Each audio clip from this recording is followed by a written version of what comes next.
కూడా మమ్మల్ని ఆపేసి నేల మీద కూర్చోబెట్టి అరెస్ట్ చేసి పోలీస్ స్టేషన్లో వేసి తెల్లవారు రోనామాన్ని తీసుకొని పోలీస్ దగ్గర చూపించిందా లేదా? ఇది రేపు ఎందుకు జరగదు? ఇక్కడ ఆ రోజు జరిగింది, ఈ రోజు జరగడానికి గ్యారెంటీ ఉంది. కానీ మీరు చెప్తారా, రాసిస్తారా? మేము తెలుగుదేశం వాళ్ళు కూడా ఇక్కడ రాని ఆపుతామని చెప్పండి. బాగా చెప్పండి.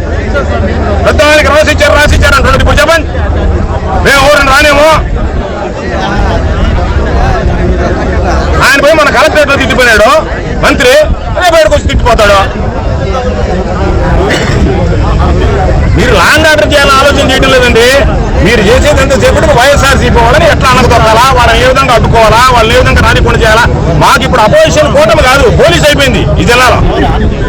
మీరే ఎక్కడ పైన ముందొచ్చి నిలబడేది, పోయి వచ్చేదానికి అయిపోయేదానికి పైన మా ఆఫీసులో